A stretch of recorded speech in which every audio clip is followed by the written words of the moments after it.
T-Mobile gives you more ways than ever to get out there with America's largest 5G network and the epic iPhone 12 with 5G on us. Whether you're hitting the road, check out this great 4K video. I even posted it with 5G way out here. Or getting the team together. Right now, current and new customers get up to 4 iPhone 12s on us on our Max plan with eligible trade-ins. Only at T-Mobile. Each phone on us via 24 credits plus tax for well-qualified buyers. If you cancel credit, stop and balance on required finance agreements may be due. Contact us. See 5G coverage, access, and offer details at T-Mobile.com. Moving day means that you and your things are in for a big transition. There's a lot to figure out. New closets, different counter space, change of floor plan. No worries. CubeSmart is here to help make your move as easy as possible. Online or in person, CubeSmart provides a self-storage experience that puts the focus on you because you matter most. Moving can be costly, and that's why CubeSmart is offering up to 25% off your monthly rent. Say goodbye to moving stress and hello to your new address with CubeSmart Self-Storage. Visit CubeSmart.com for more details. Presented by Climate Power Education Fund. Does big oil care about our streets flooding or our home burning? Not according to an ExxonMobil top lobbyist. Did we aggressively fight against some of the science? Yes. We were looking out for our shareholders. They care about profits, not people. Learn more at polluters.exposed. Welcome to today's edition of the Clay Travis and Buck Sexton Show podcast. Welcome, everybody, to Hour 3 of the Clay Travis and Buck Sexton Show. A lot more to get to today with all of you. I want to remind you to please go to clayandbuck.com for updates, clips, posts. I mean, Clay's been talking about it. We've had such a rock star lineup of guests this week. I mean, just pretty amazing. We had Rob O'Neill on today, the man who was, of course, Special Operations Command, Navy SEAL, killed bin Laden, part of that Abbottabad raid. He had some very, shall we say, memorable insights about, well, basically he was dropping bombs about dropping bombs. Yes, Clay, he was fantastic. And then some. And we also have had on Matt Walsh from the Daily Wire, Tommy Lahren from Fox Nation, all of that available at clayandbuck.com. So do check that out. Also follow us respectively on social media. I'm at Buck Sexton. He's at Clay Travis on Twitter and Facebook and all that good stuff. We're just talking about how Carrie Underwood got in a little bit of hot water for liking a Matt Walsh post. So it's like the world all comes together here, Clay. And really what we need to do is get Joe Rogan to join us sometime to talk about how we begin I want this to be a nonpartisan anti-Fauciite revolution. Look, we talked earlier about, we've been talking all week about what's the long-range impact of this Afghanistan situation. In particular, Buck, what we're talking about is this such a disaster that it starts to impact Joe Biden domestically and connect with all the failures that he has here? Or have we become such a hyper-polarized society that there's not a lot of movement, right? The people who are Democrats are going to stay on Joe Biden's team. The people who are Republicans are going to be opposed to him. And I've been curious whether some of those middle-of-the-road voters, people who, frankly, may have voted for Joe Biden in 2020, but voted for Donald Trump in 2016, those suburban voters, you go look at the data. That's where Trump lost this election, to the extent that he lost it. It was the swing in the suburbs. He got more minority support, more Hispanic support, more black support, more Asian support. Where he lost support was in the suburbs. And if he were able to keep those voters, he would have won in a total landslide. And those voters seem like they're starting to abandon Joe Biden. And we talked about this earlier. 13% of Democrats would vote for Donald Trump today who voted for Joe Biden back in 2020 in November. So are we now set for a real abandonment of Joe Biden? Remember, Kamala Harris, we haven't heard from her in a week. She's disappeared. We've only heard from Joe Biden once as this Afghanistan crisis plays out. All of the military advisors and all of the national security people are pointing the finger, front page of Wall Street Journal, front page of the New York Times. They're saying we told Joe Biden what would happen if he did this, and he did it anyway. They're all jumping away. We've actually got our friend Amber Smith joining us now, as promised. Amber is somebody who understands the Beyond the Horizon counterterrorism mission very well, though she was in country in Afghanistan as part of our efforts there, as part of the fight against the Taliban. She was a Kiowa helicopter combat pilot. She was also a Department of Defense official under the Trump administration. Amber, thanks so much for making time for us. Of course. Great to be with you.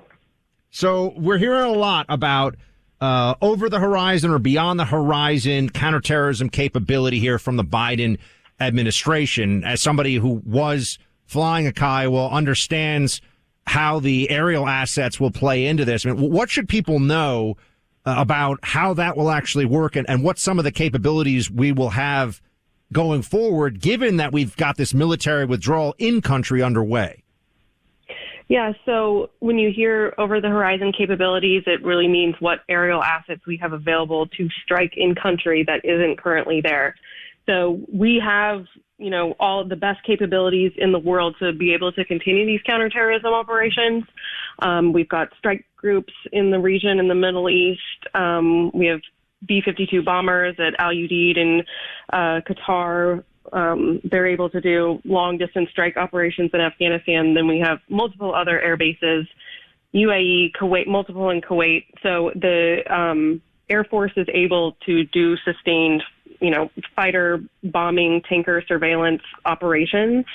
But I will say just a few months ago, in June, when they still thought that they were going to have this absolutely perfect, orderly transition of power when the military left and handed over to the Afghanistan government, they were still trying to look and figure out about the extent of those over-horizon capabilities, because the thing is, they work fine when you still have contractors on the ground or you still have friendlies on the ground and a stable Afghan military that is able to talk people onto targets, give accurate grids for, precision-guided weapons and all of that.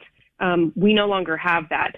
So the risk has dramatically increased when it comes to CivCas, civilian casualties, really just increases the room for error when you're operating through the lens of essentially a soda straw.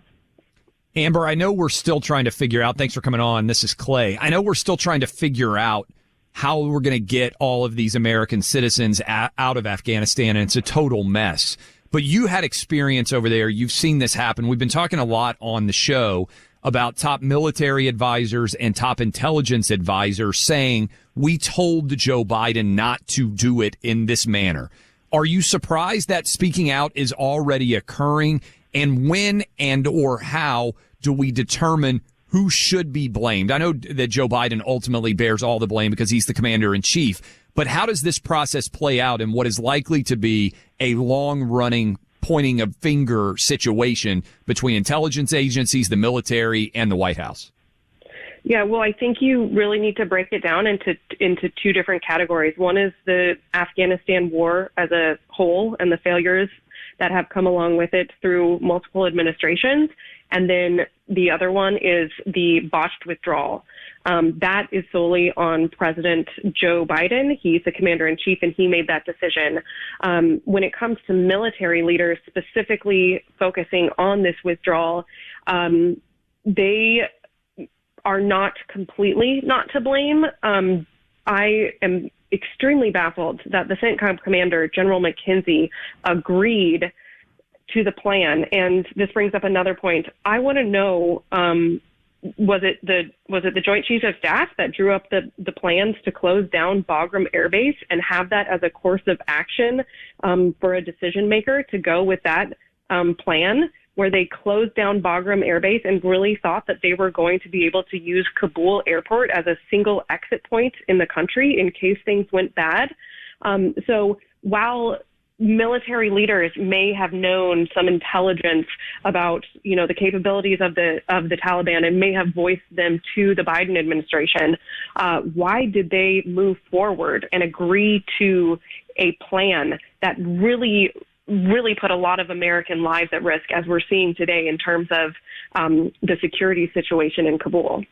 We're speaking to Amber Smith. She's the author of Danger Close. She's a veteran of the Afghanistan war Kiowa helicopter pilot who deployed to Afghanistan, also former deputy assistant to the Secretary of Defense under the Trump administration. And Amber, what should we be looking for now? I mean, it's all dependent. Getting these Americans out is dependent on it feels like a two-step process, right? Getting around the ring of Taliban security to the airport, and then the airlift to get them out and get Americans to, safe haven, safe harbor, back on U.S. soil preferably, but obviously get them out just to a place where they're no longer at high risk.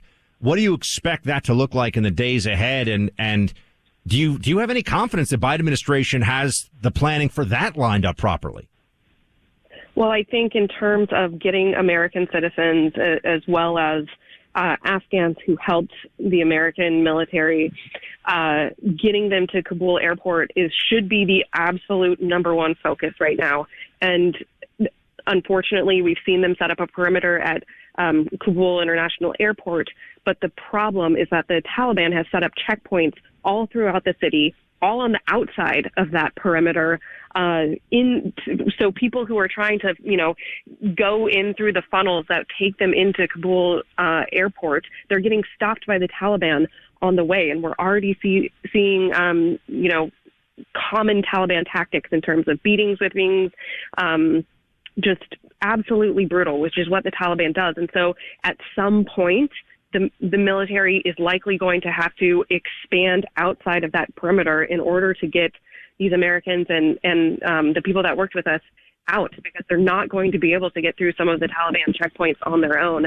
And that's where, all right, let's see the State Department, let's see the president need to step it up in terms of, okay, direct communication to the Taliban, more of like what we saw with the Trump administration about, look, do not touch our people. There's going to be absolute consequences directly to the Taliban if you do not open up these channels to get our people into the Kabul airport. Combat pilot and veteran Amber Smith. Amber, thanks so much for being with us, sharing your expertise. We appreciate it. Thanks, Buck. Thanks. We're going to come back here in a moment with the backlash in NYC, Clay, to vaccine passports, because we got to start winning some of these fights somewhere. And now we have something else to add into the mix, because, Clay, it turns out when you tell a majority of African-American residents of a very large city, in this case the largest city in America, they're no longer allowed to participate in public life without an ID and a vaccine passport, people start to say that feels sounds a little bit like it might be Jim Crow-esque, maybe super racist. Also, Buck, I just got some new numbers. We've talked a lot about data. What is the impact of Afghanistan going to be on Joe Biden? Well, it ain't good. I got some numbers we're going to hit you with in the second half of this show hour as well. Lots of good stuff coming your way. But first, what you got for us? Well, I see headlines all the time now because all I do is just read. I live in like this matrix of news about inflation, the soaring national debt. Those are functions of math. We understand. These are numbers, right? This isn't opinion stuff. They're reminders that we're going to see some major correction here in the stock market, maybe even a crash, and it could come sooner than later. And when that happens, how are you going to help protect all you've built up in savings and in your IRA? I mean, how do we, the people, protect our money, our retirement, our savings? Well, the answer is simple. We rely on what we know historically works. We rely on Old Faithful, gold and silver. People are buying real gold and silver from the Oxford Gold Group because they want to take action today to protect themselves from an uncertain financial future in this country. It's gold that you can actually hold in your hands I'm talking about here. I've gone through the process myself. You get on the phone, you figure out what you want. Oxford will take you through every step of the process, and then it actually arrives at your home. There's nothing like actually holding that gold in the palm of your hand when it gets to you, because you know you've got it and it's secure. Call the Oxford Gold Group right now at 833-404-GOLD. Oxford Gold will send you a free guide on investing and answer all your questions. Protect your money before things get even worse and call the Oxford Gold Group today. 833-404-GOLD, 833-404-GOLD. Oh, now they need to see my birth certificate. Honey, where do we keep the birth certificates? Why? Buying socks? Socks. I'll check upstairs. It's easy to be unsafe online. You're the best! Now it's easy to help protect yourself. Norton 360 with LifeLock gives you device security, a VPN for online privacy, and identity theft protection, all in one. Opt in to cyber safety. Save 25% or more off your first year at norton.com/news. Critics are howling about the new Paw Patrol movie. Awesome! It's filled with adventure. This is off the leash! And fun for the whole family. A dog? Actually, sir, I'm a puppy. Paw Patrol, the movie. Rated G, in theaters and on Paramount Plus tomorrow. Welcome back in. Clay Travis, Buck Sexton. We are rolling through the Wednesday edition of the program. Had a little photo shoot. Couple hours went on this morning, Buck. Clay was the he did the bathing suit portion of the photo shoot. I was doing more of the moo-moo, but we had fun. We got to say this too, by the way, for those of you who follow us on social media. Yesterday we had Tommy Lahren in studio. Maybe the worst photo that's ever been taken of the two of us that went out on social media. We are better than that photo, Clay. Tommy looks amazing all the time, but we are better than that photo. You and I look like the two. I mean, trolls that might be from under the radio bridge. If you haven't seen it, you should go follow us on Instagram. You can go see it. Tommy posted it. But when we were taking photos today, my wife saw the photo with Tommy that we had from in studio, and she was like, "Man, that's one of the worst photos I've ever seen of you." So when we, I went, you look like Homer Simpson. You don't look like Homer Simpson in real life. I'm wearing a polo shirt. It's not like a poncho, really. Yeah, and it's more like a poncho. It looks like it's like a 5X. I didn't even know they made polo shirts that could look that bad on someone. So I took a picture of some of our photos that we got today, and I texted it to my wife, and I said, "See, I don't actually look like I weigh 900 pounds." And so anyway, we got a photo shoot today. We were talking earlier in the program about this study that came out from a poll from Rasmussen, where they said basically if the election were to be had today, 13% of Democrats would vote for Donald Trump over Joe Biden, and it would actually be a landslide. Now, some of you out there are like, yeah, it was a landslide anyway. Well, that's another discussion, but we have to say this. Trump was on, I believe, with Sean Hannity, right? I believe this is where this cut is from. And we had him on, back in June, I guess, and he wouldn't really answer the 2024 question. I'm sure they shared that Rasmussen poll results with him, but Trump was asked whether he was willing to say whether he'd run for president, and he gave a very Trumpian answer. Play cut 16. So because the campaign finance laws are extremely complicated and unbelievably stupid, I'm actually not allowed to answer that question. Can you believe it? I'd love to answer it. But let me put it this way. I think you'll be happy, and I think a lot of our friends will be very happy. But I'm not actually allowed to answer it. It makes it very difficult if I do. So, people, you're going to be happy because I love this country, and I hate to see what's happening. I got to say, he is, first of all, as we all know, one of the greatest showmen on earth. I mean, just understands how to get the focus of the people, and beyond that, he's got to see what's going on with Joe Biden and the very real buyer's remorse, or voter's remorse, I guess you could say, that's out there right now.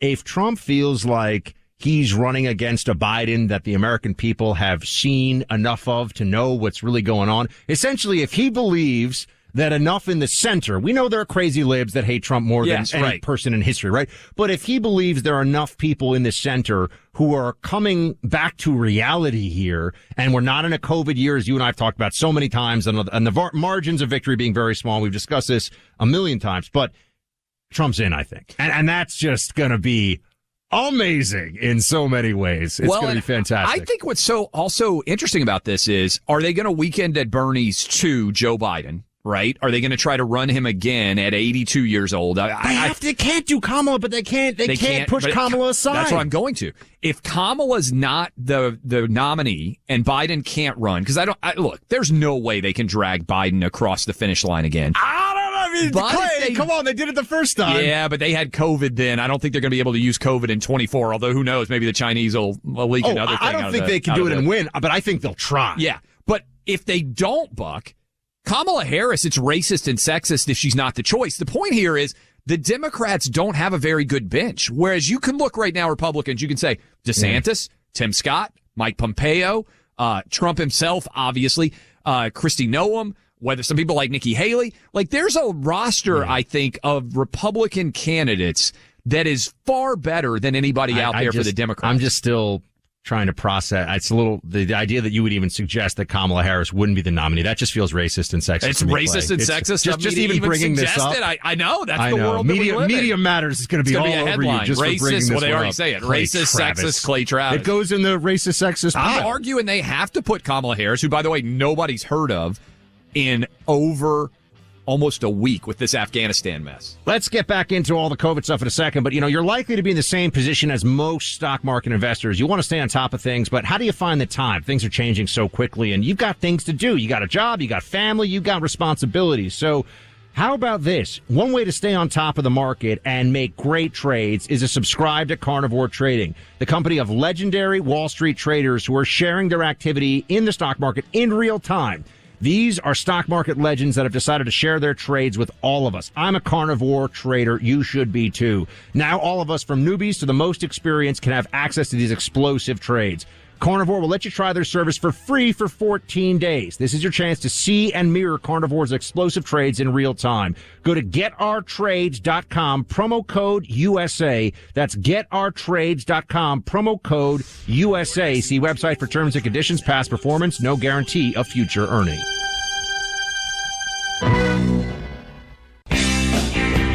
As far as the vaccine, I'm very proud of it. I pushed the FDA like they've never been pushed. They don't like me too much. I'm not so sure I like them. Very bureaucratic. But I got them to approve a great vaccine, 3 of them, in a period of less than 9 months. I was told by Fauci and everybody else it would take 3 to 5 years, and probably 5, and it probably won't even happen. And I got it done in less than 9 months. So I consider it a great achievement. I actually think that if we didn't get it done worldwide, you would have another Spanish flu, which killed almost 100 million people, according to history. Welcome back to the Clay Travis and Buck Sexton Show. There you had former President Trump on Hannity Show last night talking about his pride over the Operation Warp Speed enabled vaccine.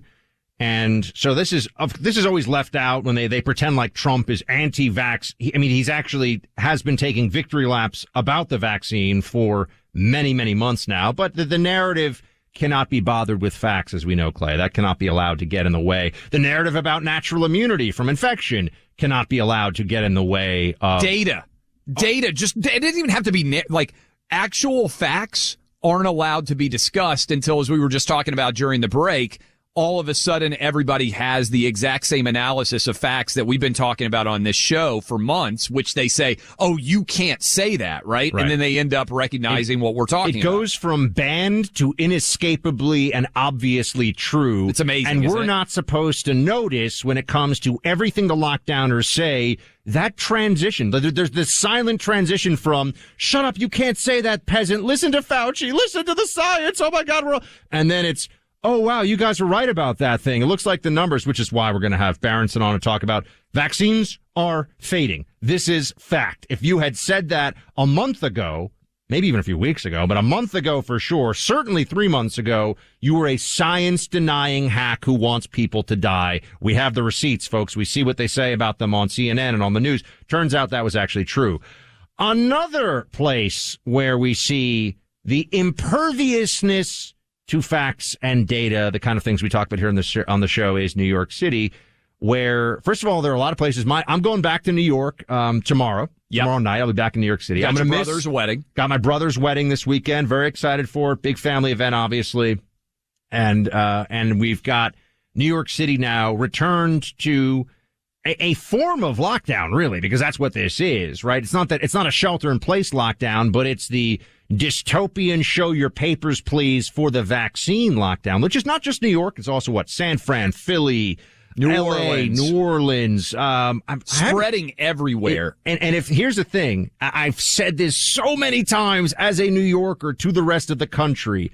If the libs, if the lockdown Fauciite lunatics get away with this in New York, it is much more likely to be replicated by the crazy libs in other places. This has been true of so many things that we have seen, including, of course, the original lockdowns, and the extension of them beyond the 2 weeks to slow the spread. But New York City businesses are now suing Mayor Bill de Blasio over what they say is an unfair vaccine mandate.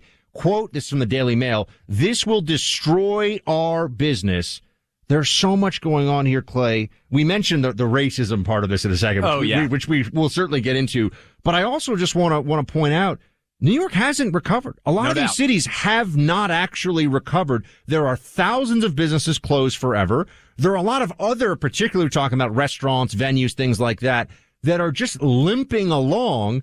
And now they're going to have to deal with this because there are people who are going to say, I'm just not going to, if you have a choice, if I have a choice between, fantastic steak restaurant A and steak restaurant B, and one of them is a vaccine mandate place and the other is not, out of principle, even though now I've been forced to get the vaccine, out of principle, I'm going to go to the place that believes in human medical freedom. No doubt, Buck. And there are a couple of angles here that I think are important. One, anyone who has ever run a small business, the idea that you would have people want to come spend money at your business and at the front door, you are going to turn them away, not because your restaurant is so packed that there's no availability for them, but because of this vaccine passport, as you are attempting to struggle from the lockdowns, and maybe your business, maybe your restaurant, maybe your bar just barely survived by their fingertips. That's part one, is crazy. Part two associated with this, Buck, and I don't think this is getting enough discussion. I'm a dad, right? During fall break, we may take a vacation. During Christmas break or Thanksgiving, we may take a vacation when kids are out of school. I'm not going to New York City. Why would I go to New York City where tons of people come in to spend money? This vaccine passport, it's going to hit hotels. It's going to hit restaurants, bars. Not only is it impacting people who live in New York, there are millions of people right now listening to us who might take a vacation to New York. And they're going to say, you know what? I don't want to go somewhere where I'm going to not be able to go into a restaurant. I'm not going to be able to go into a bar. This is a debilitating blow to small businesses across New York City. And I think so many people who have never had to make a payroll, who've never had to sit down and understand how a business works. Also known as politicians for the most part. Well, for the most part, unfortunately.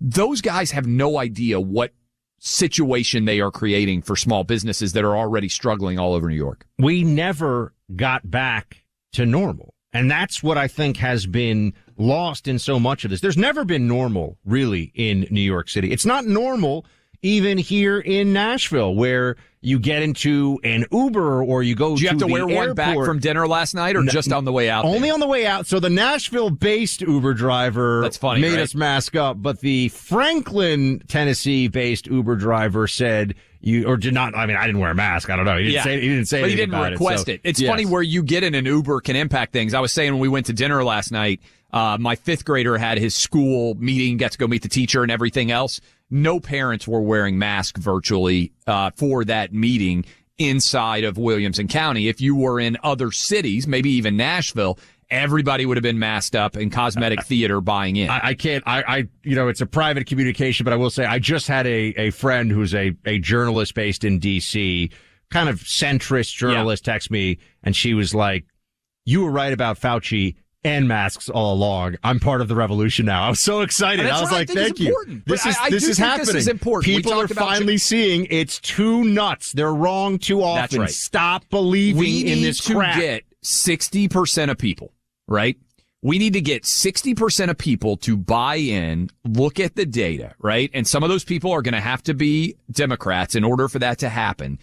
And then Biden's going to have a tough political reality. He's going to have to say, wait a minute, we keep beating this COVID drum, and it's so discordant now that people are abandoning it. Right. That's what we need to have happen. We're never going to be able to, with reason, facts, logic, and a respectful approach, we're never going to be able to convince people who there's 40% that are lost. Who double mask in the shower or go for bike rides by themselves with goggles and a mask and hand sanitizer and more hand sanitizer. By the way, hand sanitizer, it's not stopping you from getting COVID, by the way. It's putting that. Remember when washing your hands, Lysoling your groceries, all this stuff. They've been wrong about so much of this garbage all along. But if we can at least get the solid majority 60%, of that's the all American people to understand this is crazy. It becomes politically untenable and starts the edifice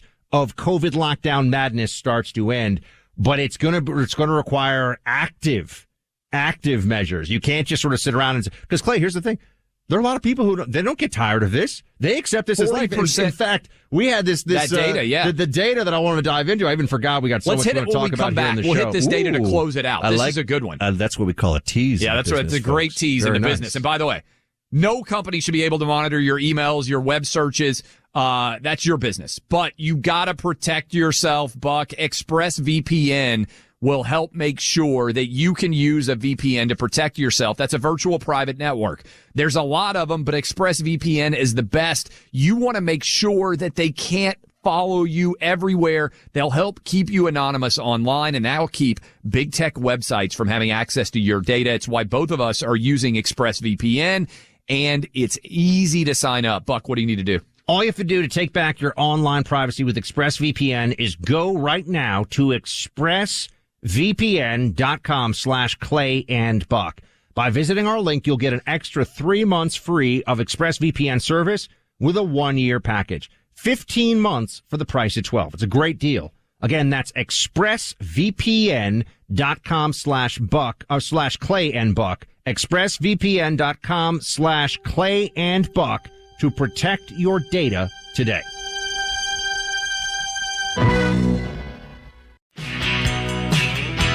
Welcome back in. Final segment of the Clay Travis and Buck Sexton Show, Wednesday edition. Encourage you to go subscribe to the podcast. We want to thank all of you out there, the 400 plus AM and FM affiliates in all 50 states, and all of you wherever you may be listening in this country or around the world. Great show so far today. Rob O'Neill in the first hour, the man who shot Osama bin Laden. Amber Smith, a former pilot in Afghanistan. Great discussion with those guys. Lots of great guests this week in general. If you miss any of them, search out Clay Travis, Buck Sexton. You can find us obviously anywhere on social, but go subscribe to the podcast. Give us 5 stars. We had an incredible tease there as we were going to break. Buck, it's really fascinating to look at who the people are that are most in favor of vaccine mandates, and then to consider what jobs they may have and how divergent those perspectives can be based on what you do for a living. Ooh, the data, Clay. We love it here on this show. This is, and a hat tip our friend Alex Berenson for sharing this from his Twitter account. It's Gallup polling, though. So it's Gallup polling. And you have here opinions about employee vaccination requirements by worker location. We've got fully on-site, hybrid model, fully remote. And here's the basics of what this data tells you. Those who strongly favor people getting vaccine mandates by the employer are predominantly, the most common is those who are fully remote. Of course.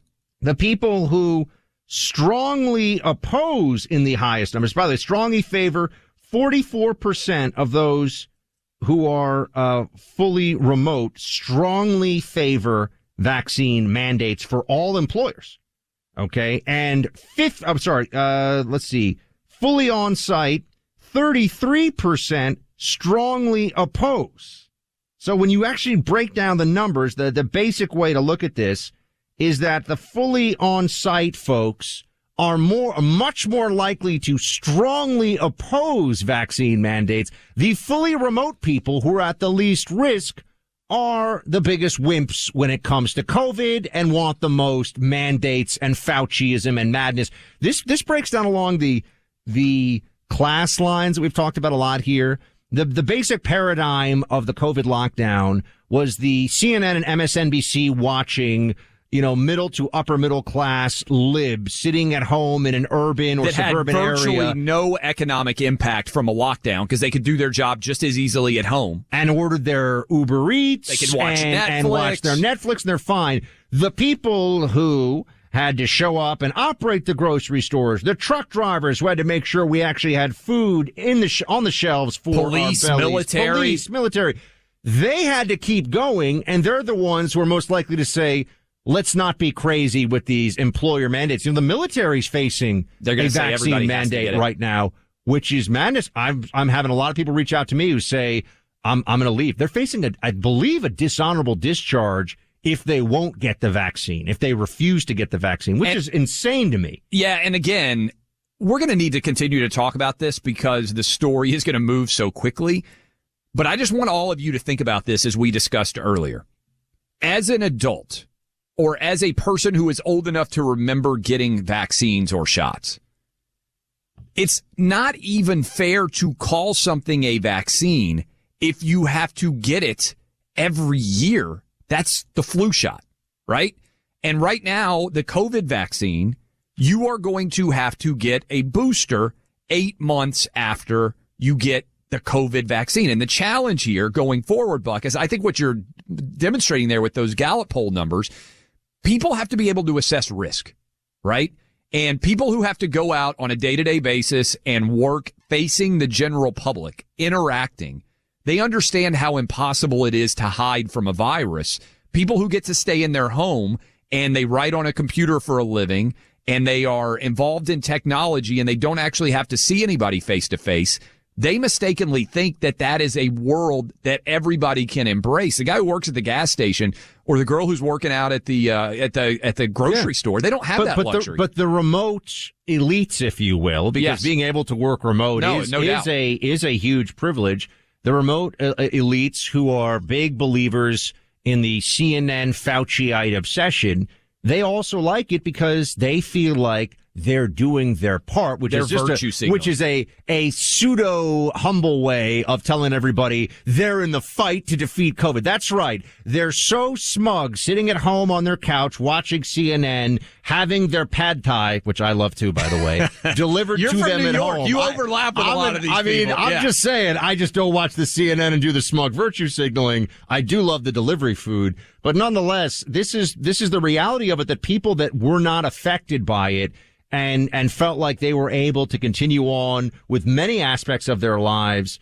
They're the ones that demand masks the most. They're the ones that insist on, and they, by the way, they will defend teachers' unions for all the nonsense they put the kids through. We haven't even talked about the developmental delays and honestly, the now developmental catastrophe for a lot of kids. And look, there are a lot of people that may be in danger of missing another year because we are sliding down the slippery slope of another lockdown in many parts of America. But, if you're an NPR podcast listening, Maddow watching, New Yorker subscribing lib, you think, well, I have to defend the teachers' unions for their hypocrisy and their demand. But, I still expect the people who run my corner store and who run the grocery store to show up. Well, they have no choice. You also, if you have kids, can afford to have a tutor. You can afford to put your kids in private school. You can ensure that your children are not actually falling behind. And what does all this mean, Buck? When we come tomorrow, this is what you call a day tease in advance.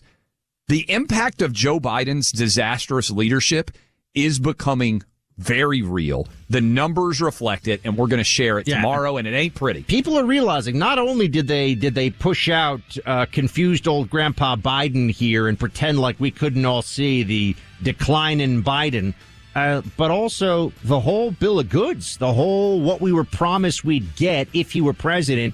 Not only is it not coming to fruition, it's going in the opposite direction. Up in smoke. It's all failure. Forget normalcy. We have catastrophe. And that's starting to bite. That's starting to have problems for Biden's numbers. No doubt. And this is what we need to see. Look, the people who knew Biden was going to be a disaster, you, me, a lot of our listeners, that's great. But we need more allies. Independents, Democrats who have functional brains. Yes, they do exist. They're all starting to line up with us. Listen to this show. That is trouble. They should listen to the Clay and Buck show. This is where we make sense. Honestly, every single day. That's what we do. We'll have a lot more of it tomorrow. From Nashville, we'll talk to you. You're listening to Clay Travis and Buck Sexton on the EIB Network.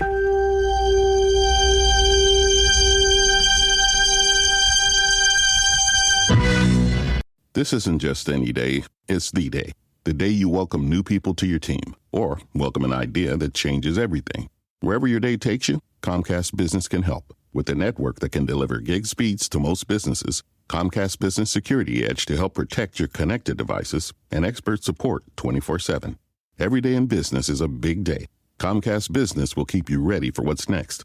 Comcast Business, powering possibilities.